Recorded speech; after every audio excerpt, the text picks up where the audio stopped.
Hallo und herzlich willkommen hier auf meinem Video hier bei Commike. Wir haben es Anfang Januar und meine Gartenarbeit muss etwas warten, so dass ich euch heute einfach mal mit in mein Haus hineinnehme.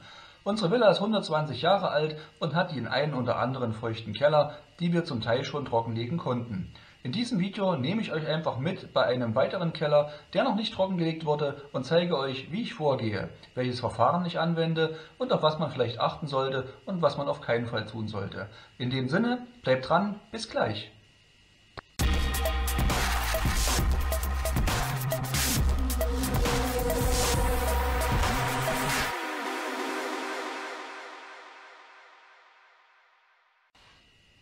Ja, ihr Lieben, das, was ihr hier seht, ist ein Keller an der Nordwestecke und in diesem Keller hier ist die Wand nass. Auch der Fußboden, wie ihr hier unten sehen könnt, hat Feuchtigkeitsschäden abbekommen. Das Haus selber wurde von der Außenseite vor ungefähr 5-6 Jahren komplett trockengelegt, also auch diese Wände sind direkt geschützt auf der Rückseite. Allerdings habe ich hier kein echtes Fundament unter dem Haus und so zieht die Feuchtigkeit von unten durch die Wände nach oben. Das möchte ich natürlich abstellen und möchte das Ganze trockenlegen, um diesen Kellerraum auch weiterhin nutzen zu können. Wie auch in den anderen Kellerräumen, wo ich das Ganze schon gemacht habe, werde ich auch hier das Injektionsverfahren anwenden. Das heißt, die Wände werden nach und nach mit einer speziellen Flüssigkeit aufgefüllt, die das Ganze hydrophil macht. Das heißt, die Wände nehmen kein Wasser mehr auf und nach trocknen diese dann ab und geben keine Feuchtigkeit mehr an den Keller weiter. In dem Rahmen möchte ich euch vorab, bevor ich hier loslege, einfach mal kurz den Keller zeigen. Wir haben hier ungefähr 36 bis 40 Quadratmeter Größe und sind jetzt hier unter der Erde. Die Erde ist, wenn ihr die Fenster hier seht, ungefähr auf der Unterkante der Fenster. Das ist die Erdnaht, wie sie draußen liegt. Da ist am Haus dran Noppenbahn, aufgefüllt mit Kies, mit Schotter, Frostschutz, einer Drainageschicht und ganz unten habe ich dann auch noch eine richtige Drainage eingebracht, also dieses schwarze Rohr, was das Wasser direkt weiterleitet, wo unten keine Löcher sind, die das eben dann auch wieder hier ausbreiten. Nein, hier ist eine echte Drainage eingebaut. Die Wände selber sind an einigen Stellen zum Teil schon ausgeblüht, das seht ihr hier, da sind schon weiße Stellen vorhanden. Hier hinter diesem Fenster befindet sich ein alter Schacht, wo von der anderen Seite des Fensters bis unter den Fußboden, da ist nämlich noch ein Keller drunter, Lichteinfall oder eben Kohlen oder Gemüse oder was auch immer da früher runtergeworfen worden ist, eingebracht wurde. Das heißt, da ist überhaupt kein Kontakt zu irgendwelchen Erdreich. Das denke ich, sieht man auch ganz gut, dass die Wände dort etwas anders ausschauen. Ganz anders ist es hier drüben. Wie ihr sehen könnt, hat der Fußboden richtige Farbunterschiede von feuchten Stellen. Und speziell diese Ecke hier hinten ist doch sehr, sehr klamm. Das hat einen ganz einfachen Grund, dass dieses Haus über viele Jahre leer stand und auch enorme Schäden davongetragen hat durch die Witterung. Und an dieser Außenecke hier draußen ist ein Regenfallrohr von der Dachrinne. Und dieses Regenrohr ging vor einigen Jahren noch, also vor über 10 Jahren, ging dieses Regenrohr über in ein Tonrohr, in einen Bogen direkt an dieser Hausecke. Und dieses Tonrohr war gebrochen, das heißt die komplette Regenfläche von ungefähr 120, 130 Quadratmeter, die an diesem Regenrohr dranhing, sind direkt diese Hauswand hinuntergelaufen und direkt in diesen Keller rein. Als wir das Haus gekauft haben und die ersten Regenfälle erleben durften, ich kann euch sagen, das Wasser ist hier direkt durch die Wand durchgelaufen. Das habe ich von außen her alles behoben, dass da nichts mehr weiter passieren kann. Dennoch gefällt es mir überhaupt nicht, dass das Ganze hier immer noch so klamm ist. Und an der Stelle möchte ich euch einfach mal einen kleinen Überblick verschaffen, wie klamm es hier tatsächlich ist. Ich habe zu Vergleichszwecken mir einfach mal 2 verschiedene Hygrometer mit Thermometereinsatz gekauft. Das heißt, es sind jetzt keine verschiedenen, es sind die gleichen Modelle. Und ihr seht, wir haben ganz, ganz leichte Abweichungen, weil die Thermometer im Moment noch an verschiedenen Orten standen. Das wird sich jetzt im Laufe dieses Videos noch angleichen. Und parallel dazu habe ich jetzt hier ein Messgerät, mit dem ich einfach mal die Mauerwerksfeuchte messen kann. Ihr seht hier eine Skala. Auf der linken Seite zu sehen ist die Luftfeuchtigkeit relativ im Außenbereich und auf der rechten Seite die Skala zeigt dann an, wie die Wände beschaffen sind. Und wenn ich jetzt einfach mal dieses Teil hier dran halte, Kontakt binde, dann seht ihr, die Anzeige selber blinkt. Das heißt, die Messung ist außerhalb der Skala. Das mag man gar nicht sehen, aber Kontakt mit den Händen bestätigt das Ganze. Und ich gehe jetzt einfach mal hier drüben an diese Ecke und habe ja auch da die verschiedensten Ausprägungen. Ich habe jetzt hier einen Stein, der relativ trocken ausschaut, halte das Ganze ran und ich hoffe, man kann es noch erkennen. Die Feuchtigkeit steigt hier langsam an bei ungefähr 1,8%. Relative Steinfeuchtigkeit, das ist sehr, sehr hoch fürs Mauerwerk. Wenn ich jetzt einfach mal etwas tiefer noch gehe, hierhin unter meiner Schutzschicht, dann seht ihr auch hier, die Skala blinkt einfach nur, weil die Feuchtigkeit so hoch ist, dass es gar nicht mehr ausgemessen werden kann. Tja, und mal einen Schritt zurück. Ihr seht, ich habe schon die Bohrlöcher vorbereitet. Ihr seht jetzt hier, denke ich, ganz gut im Video, dass die unteren beiden Steinreihen, wie ich sie hier habe, doch relativ dunkel aussehen im Vergleich mit den Steinreihen, die dann hier oben drüber kommen. Das liegt sicherlich auch daran, dass ich hier über dieser zweiten Lage eine Sperrschicht drunter habe. Das heißt, auch im Jahre 1900 ist damals schon so weit vorgeplant worden, dass die Erbauer dieses Hauses hier eine Teerpappe oder ähnliches zwischengelegt haben und die Feuchtigkeit, die jetzt von unten durch das Mauerwerk nach oben gesogen wird, bleibt eben hier an dieser Teerpappe hängen. Die kann nicht weiter hoch und verteilt sich dann von hier nach links und rechts in die übrigen Ziegelsteine oder eben über diesen Betonfußboden, der aus Ziegelsteinen besteht und mit Beton übergossen worden ist. Das Ganze zieht sich durch faktisch alle Kellerräume in diesem Gebäude durch und in den meisten anderen Räumen habe ich dem Ganzen schon einen Riegel vorgeschoben, indem ich die Wände einfach abgedichtet habe, nachdem die Ursache im Außenbereich zurückgebaut wurde bzw. abgeändert wurde durch das Trockenlegen, habe ich jetzt eben dafür gesorgt, dass von unten aus dem Erdreich keine Feuchtigkeit mehr gezogen werden kann, indem ich die Wände entsprechend hydrophil gemacht habe mit einer Injektionslösung. Im Speziellen noch der Hinweis, die Wände hier sind relativ dick, teilweise bis zu 1 Meter. Die Ziegelwände auf der Seite sind nicht ganz so dick. Das sind 48er Wände, beziehungsweise an einigen Stellen ist noch eine Lage mit außen dran, dass wir hier auf 44er Wände kommen. Tja, und wie ihr sehen könnt, ist das Ganze doch recht verschieden und an der Stelle möchte ich euch aber einfach mal mitnehmen in meinen Unterkeller, denn auch der bedarf einer Lösung. Ich hoffe, dass die Lichtverhältnisse es zulassen, dass ich hier unten überhaupt halbwegs ordentlich filmen kann. Und ihr seht jetzt hier einen alten Gemüsekeller, einen alten Kohlenkeller. Wir sind jetzt hier auf dem ungefähr 6 Meter unter der Erde. Und hier in diesem Bereich, da seht ihr schon sehr stark, da ist das wirklich nass, da war es tief feucht gewesen, an einigen Stellen dann schon trocken. Und da fängt schon mein erstes Problem an. Ich kann jetzt nicht beurteilen, was das für Wände sind, aus welchem Material das Ganze besteht. Das ist relativ fest. Ob das gegossener Beton ist, das wage ich zu bezweifeln. Es fühlt sich eher an wie Sand. Und in dem Rahmen sieht man ja auch hier Schalungsabdrücke von Schalungsbrettern und Ähnlichem. Das heißt, hier ist wirklich vorsätzlich das so gebaut worden. Und auf der anderen Seite hier drüben sieht man dann, dass hier kleine Steine, wenn ich hier reinfasse, das ist fast wie Erdreich, wie festgestampftes Erdreich. Wie ich das wirklich trockenlegen soll in diesem unteren Bereich, wer da eine Idee hat, wer sowas schon mal gemacht hat, schreibt mir in die Kommentare rein, würde ich mich riesig drüber freuen, hier einfach mal ein paar praktische Ideen zu bekommen. Denn diesen Raum möchte ich wirklich aktiv nutzen und ihr seht hier unten, ich habe schon mal kleine Probebohrungen gemacht, direkt unter diesem Betonboden jetzt hier. Der ist nicht sehr dick, der ist vielleicht 5 cm dick. Unter diesem Betonboden ist direkt der Lehmboden, das heißt, hier ist noch nicht mal ein Fundament untergebracht. Ich laufe hier faktisch auf der normalen Erde.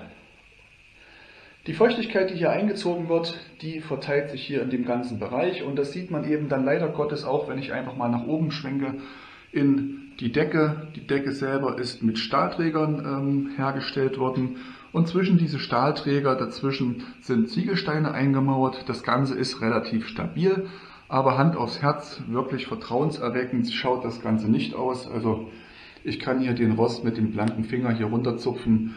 Da möchte ich jetzt hier nicht guten Gewissens irgendwas Neues reinbauen, ohne das Ganze entsprechend vorher abgesichert zu haben. Wenn ich da hier euch das einfach mal zeige, das ist nicht sehr vertrauenserweckend. Aber genug vom Unterkeller, das wird so ein Problem für sich werden, wie ich den umgestalte, wie ich den umbaue. Ich nehme euch erstmal wieder mit hoch zum Oberkeller. Ja, ihr Lieben, das Prinzip, was ich hier verwende, ist relativ simpel. Mein Ziel ist es, so viel wie möglich von dieser Injektionslösung in die Wand hineinzubekommen, beziehungsweise so viel dort reinzubekommen, dass die Wände damit gut aufgesogen werden, dass sich die Flüssigkeit da drinnen gut verteilt und anschließend jeglichen Wassereintrag vermeidet bzw. gänzlich verhindert. Es gibt Skeptiker, die sehen das Ganze als nicht sehr sinnvoll an, die haben ihre eigenen Theorien dazu oder eigene Vorschläge. Ich für meinen Fall kann mich da wirklich auf die Erfahrung verlassen, dass Mittel wie diese in anderen Kellerräumen hier wirklich zum Ergebnis geführt haben, das ich mir vorgestellt habe. Unter anderem auf der gegenüberliegenden Seite habe ich einen Kellerraum, der mittlerweile komplett als Büro genutzt werden kann. Die Luftfeuchtigkeit ist dort von über 90% im Schnitt. Wie gehe ich bei der ganzen Sache jetzt vor? Letztendlich gibt es die verschiedensten Anbieter. Ich habe ursprünglich mal mit dem Anbieter Porofin gearbeitet oder von dem Anbieter, der dieses Porofin herstellt. Das ist ein meiner Meinung nach ja sehr kostspieliges Mittel, hat aber bei unserem Haus sehr, sehr gute Ergebnisse geliefert. Zwischendurch kam dann mal der Test mit Novosan. Da kann ich jetzt gar kein Urteil zu abgeben, weil wir da wirklich nur diese eine Flasche getestet haben. Irgendwann später sind wir auf das Produkt Sedet Trocken gestoßen. Das seht ihr in diesen großen Kanistern.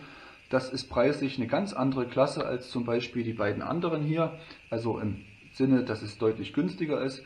Und dieses Mittel haben wir jetzt in einem anderen Raum schon komplett über 2 Jahre verwendet. Und ich muss sagen, das Ergebnis ist wirklich sehr, sehr zufriedenstellend. Ich hoffe, dass das auch dauerhaft so bleibt. Das kann ich jetzt noch nicht beurteilen. Aber zumindest nach einem 2-jährigen Test hat sich da doch das Ganze bewährt. Aber kommen wir nun zum praktischen Teil. Mein Ziel ist es ja, die Flüssigkeit nicht in den Kanistern zu belassen, sondern eben in die Wände hineinzubekommen. Und dafür verwende ich diese Injektionsflaschen. Bei diesen Flaschen ist es so, die gibt es im Starterpaket meistens dazu. Es gibt auch die Anbieter mit den Trichtern. Und in dem Zusammenhang habe ich aber doch immer gerne diese Flaschen genommen, weil die Abschlüsse an den Wänden doch dicht sind, da ist links und rechts nicht herausgelaufen. Und ja, die Flaschen an sich, die sind immer recht knapp. Ich habe das Glück gehabt, jemanden zu finden über eBay Kleinanzeigen, wo ich einen 30er Pack bestellen konnte für 1 Euro pro Stück. Da habe ich natürlich gleich zugeschlagen, denn die Flaschen sind ja mehrfach verwendbar. Diese Flaschen habe ich jetzt hier bereits aufgefüllt mit der Flüssigkeit, indem ich vom großen Kanister zunächst auf meinen mittleren Kanister umgefüllt habe und von dort dann in die Flaschen, weil mit dem großen Kanister alleine direkt in die Flaschen umzufüllen hätte bedeutet, dass mindestens die Hälfte dieser Flüssigkeit doch auf dem Fußboden gelandet wäre. Das wäre natürlich nicht Sinn und Zweck der Sache gewesen, deswegen diese Zwischenfüllung. Ein paar Flaschen, wie ihr sehen könnt, sind bereits vorbereitet und können nun in die Löcher eingebracht werden. Die Löcher sind über verschiedene Vorgaben zu bohren. Das seht ihr ja dann bei den jeweiligen Herstellern. Ich zeige euch einfach mal ein Musterbild vom Hersteller Porofin. Da ist genau vorgegeben, wie weit die Löcher in der Tiefe im Winkel eingebracht werden müssen. Der Bohrabstand hier wird mit 25 cm festgelegt. Wenn man das Ganze flächig in der Wand bringen möchte, dann übereinander jeweils hälftig versetzt. Das seht ihr auf diesem Bild. Und natürlich auch ganz wichtig, die Ecken, die sollten zusätzlich noch mit abgesichert werden, damit die Flüssigkeit da in den Ecken sich gut verteilt, weil ja von innen nicht genug Fläche da ist, um wirklich den Eintrag zu gewährleisten.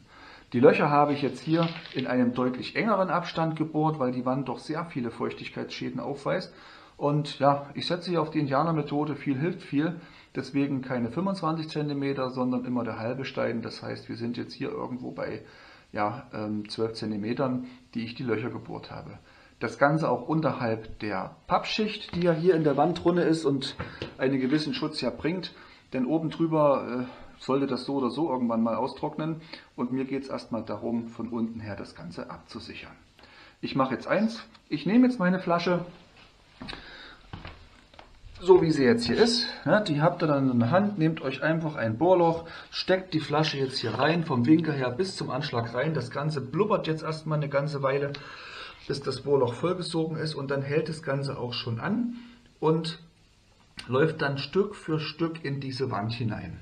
Einige Flaschen werdet ihr merken, da gluckert das am Stück einfach nur durch, da ist dann wahrscheinlich ein Hohlraum dahinter gewesen, aber keine Bange, die Feuchtigkeit zieht sich dann ja auch über die anderen Steine am umliegenden, die um den Hohlraum herum liegen, entsprechend nach oben, so dass das Ganze nicht ganz verloren geht. Ich werde jetzt die restlichen Flaschen eben auch noch hier Stück für Stück in diese Löcher einbringen.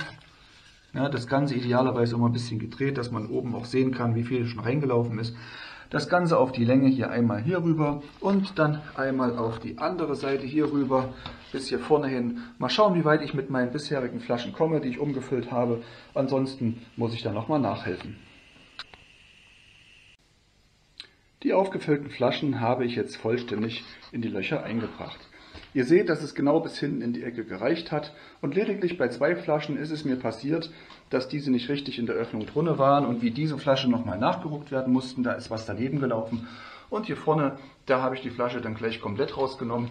Egal wie ich sie gesteckt habe, da ist immer etwas vorbeigelaufen. Ich vermute mal, das Bohrloch war einfach zu flach. Da werde ich links und rechts oder oben drüber mal schauen, einfach ein weiteres Bohrloch machen und die Flasche erneut reinstecken. Das ist also gar kein Problem. Wenn ihr sowas habt, passt am Anfang einfach auf, dass da nicht so viel daneben läuft, am besten gar nichts, denn diese Flüssigkeit ist teuer genug und die muss man nicht sinnlos auf den Boden verschwenden. Tja, wie geht mein Projekt jetzt weiter? Im Folgenden lasse ich die Flaschen jetzt erstmal Stück für Stück leer laufen und da, wo das Ganze recht zügig und schnell geht, werde ich sukzessive die Flaschen wieder nachfüllen, bis eben die Wand gesättigt ist. Man musste normalerweise auch sehen, dass die Fugen, die Mauerfugen zumindest sich mit der Flüssigkeit vollziehen. Also das sollte auf jeden Fall auch sichtbar sein, dass die Wand im ersten Moment erstmal feuchter wird. Die Flüssigkeit sorgt dafür, dass kein frisches Wasser nachlaufen kann. Das bedeutet aber auch, dass die Feuchtigkeit, die bereits im Mauerwerk ist, erst einmal verdunsten muss.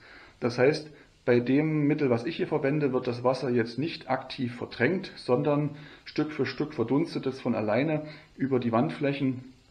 Und das braucht natürlich etwas mehr Zeit als die doch etwas teureren Flüssigkeiten, wie das bei Porofin angepriesen wird, dass das Wasser eben dann auch aktiv verdrängt wird. Um irgendwo eine Kontrolle über das Ganze zu haben, werde ich jetzt meine beiden Hydrometer, und ihr seht jetzt im Laufe des Videos, haben die sich doch weitestgehend angenähert aneinander. Die werde ich jetzt zu Vergleichszwecken einfach mit unterbringen. Tja, und jetzt heißt es abwarten. Ich werde regelmäßig Aufnahmen machen, ein Protokoll führen und in diesem Projekt weitere Videos einstellen. Das ist das Startvideo, um erstmal zu zeigen, wie das Ganze losgeht, wie ich das Ganze handle. Wenn ihr Ideen habt, Verbesserungsvorschläge, immer zu, einfach in die Kommentare reinschreiben. Bin gespannt, was ihr mir zu sagen habt und verbleibe für dieses Video erstmal, dass ich fertig bin. Wenn ihr wissen wollt, wie es weitergeht, nicht vergessen, den Abo-Knopf drücken, die Klingel aktivieren, dann verpasst ihr keins meiner neuen Videos. Und bis dahin verabschiede ich mich, sage danke fürs Zuschauen und ciao.